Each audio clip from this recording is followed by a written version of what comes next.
Hey, it's Sean, your wasted knowledge bartender. Font of all knowledge, your bartender imparted upon you about their cocktail wisdom, and then you probably forgot because you were drinking. If you can't tell already, I'm doing some voiceover dubbing for my own video because the audio got all screwed up and I didn't notice it until after I recorded. So I have a little challenge from a friend of mine, Charles the Voice, about making a cocktail that is sweet, tart, minty, and smooth, which felt a little disrespectful, but it's a challenge, so I decided to take it on.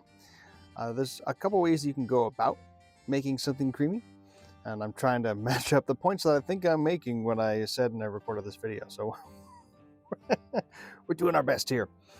So I'm looking around at my ingredients, trying to explain, like, well, creamy and tart is probably one of the weirdest things that to try to match this up with, because you could break down something creamy by adding something tart, usually citrusy. The other combos of ingredients, fine, but it's those two that kind of make it a little funky. So I brained on it, noodled on it a bit, but I'm making everything kind of in front of you for the first time, trying it out. I hadn't tried this before the video. So what I went with is what I'm holding up right there. It's basically an unfiltered rice wine. Being unfiltered, it has the rice particles left in it, and it gives it a creamy texture. So that's what I kind of was thinking of with there. Then to combine with that, or pair with that, I have about 3/4 ounce of lemon juice, some mint, as that was part of the challenge, so mint is mint. that's what I thought would work with there. Then I have some ginger syrup that I had left over from candying some ginger, so it would be add kind of a heat, not quite a tart, but it would balance it out with some sweetness as well and add some more complexity to the drink overall. And by the way, that stuff, when you make it, it keeps for a long time, so if you candy some ginger, it'll stay there. So we have the ginger, the unfiltered, lemon, and then bourbon. Bourbon's going to be like our other alcohol base. We're not going to use a lot of it. It's going to be less than the rice wine, but it'll work out. It should work out good. It does work out because I saw this video already. but you're watching it for the first time right now. So we're going to bring those all together. We're going to mix in that mixing vessel and then serve it up, which is that glass I held up just a second ago. So we're going to go ahead and start combining everything. I think we're going to start with the soju. Who knows? Oh, I'm pointing at stuff again. Look at me pointing at stuff. So regal, so debonair.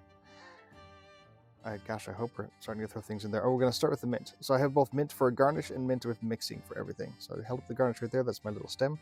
Smells minty. You got to give it a good slap. Yeah, there we go. Like you like it, but also like it needs to get slapped.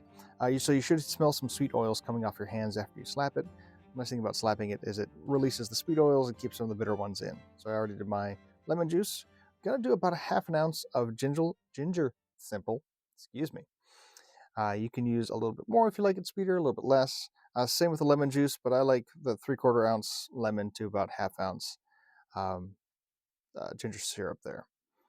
With those two in, we're going to do 2 ounces of the unfiltered rice wine, because we want to kind of, well, both the flavor but also the texture is what we're looking for there. So that's why we're using 2 ounces of soju. I got to grab my mixing and straining tools because I forgot to get them before I set up on camera. And lastly, we're going to add that 1 ounce of bourbon. That's to add body and character, a little bit of an alcohol kick. But again, we don't want to overpower the soju because that's part of the challenge, that creamy texture. So you want to go ahead and stir to combine. You should feel the outside of the walls, that mixing vessel get cold. Everything should kind of look like it's combining together. This does water it down a little bit. Stirring does add some water, but not as much as shaking. So we're still going for a more pure mixture of the flavors in this cocktail. And of course, so we're going to strain this when it comes out, so we shouldn't have any leafy chunks. Whereas if we did shake it, we'd have some leafy chunks in there. I don't want that. So there we go. It has a lovely off brown color. Might not be the best color. It kind of looks like you shook a Manhattan too hard, but that's okay. So we're going to take our mint garnish. We're going to slap that again to release those oils. And then we're just going to gently place it inside the glass. There we go. Bam, just like that. And now we have what is our challenge cocktail. Looks all right. It actually smells quite good. Uh, the rice one doesn't have too much of a crazy character on it. I'm going for the sip. There we go. So that first sip, the crazy thing is how much it tastes like pear overall.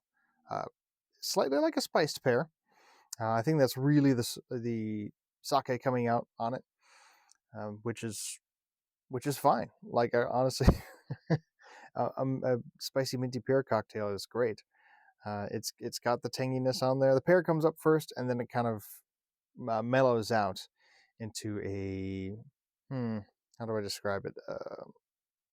You get more of the bourbon and the mint on the back end, which is fine. And so the tartness and the sweet balance very well.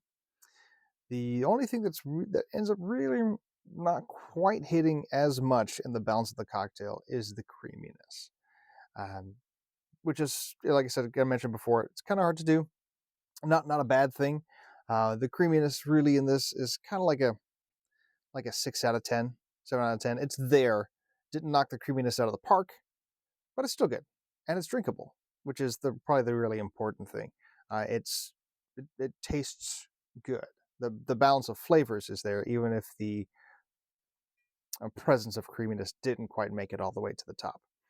But yeah, I would still make it, still drink it again, or make it again and still drink it. You know what I mean? There we go. Like it's it's a challenge, and I'd like to say that we did okay.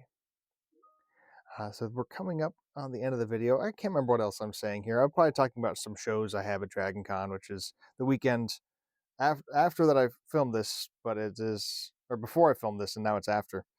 But make sure also to go listen to Tipple Theory. Episodes of Wasted Knowledge are out. So make sure to go listen to those or watch those as well. Of course, I'll be making more videos on here. Ask me all your questions about bartending in the service industry. Make sure to drink responsibly and get a safe ride home. I'll see you next time. Cheers.